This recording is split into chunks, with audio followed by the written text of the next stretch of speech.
Comment créer une famille d'articles dans Ciel Gestion commerciale?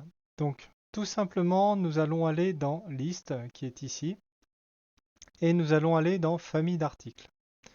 Là, j'ai une famille d'articles qui existe déjà. Je vais en créer une seconde en appuyant sur le petit icône plus en haut à gauche. Je vous rappelle que si vous voulez changer votre code de famille d'articles, il faut le faire immédiatement dans la fenêtre, sinon en fait il va dépendre de la numérotation que vous avez rentrée par défaut dans le logiciel, ce que nous avons vu avant. Admettons ici que je sois sur des emballages, enfin j'ai une famille d'articles que je vais appeler emballage commercial. Par défaut j'ai un code de TVA à 20%, je vais le laisser ici. Je peux changer mon conditionnement à la vente. Donc pour le changer, vous voyez qu'il n'y a rien. Je peux faire un clic droit, je peux faire créer et créer un conditionnement. Je ne sais pas, je vais mettre par exemple à l'unité. Je clique simplement sur OK. Et là, vous voyez que je peux changer ce paramètre. Ça ne sera pas vu ou peu vu en formation. Par contre, ici, j'ai coefficient de marge. Là, la valeur que je vais indiquer à l'intérieur, admettons que je mette 7, va permettre que si je relie un article à la famille d'articles emballage commercial, le prix d'achat de cet article va être multiplié par le coefficient de marge, 7, pour déterminer son prix de vente hors taxe. Par exemple, dans emballage commercial, je ne sais pas, j'achète des palettes. Voilà, j'achète une palette, mon article, c'est la palette. À l'achat, elle coûte 10 euros, elle me coûte 10 euros. Si je rattache cette palette à la famille emballage commercial, le logiciel va automatiquement multiplier son prix d'achat, donc 10 euros, par le coefficient de marge 7, et du coup calculera le prix de vente de 70 euros, 7 fois 10, qui sera mis à disposition de mon client. Je peux aussi indiquer une garantie, un fournisseur si jamais j'ai besoin de relier un fournisseur à cette famille, ça ne sera pas forcément le cas.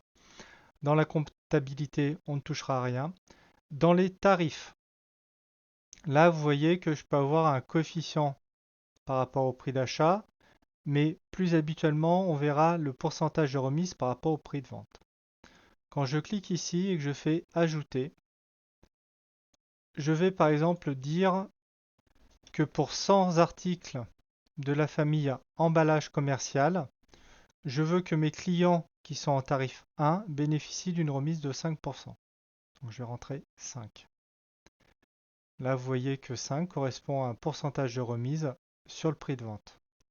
Donc en faisant ça, tous mes clients pour lesquels j'aurai attribué un tarif 1 qui achèteront au moins 100 unités d'un article de la famille emballage commercial auront automatiquement une remise de 5%.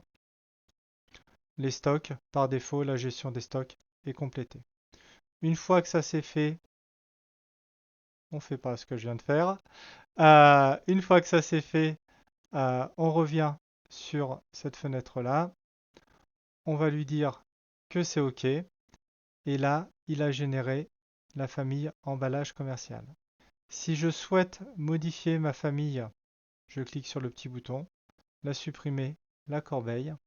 Si jamais il m'est demandé en fait d'avoir un aperçu, une fiche en tout cas qui résume ce fournisseur, je vais simplement cliquer ici sur aperçu.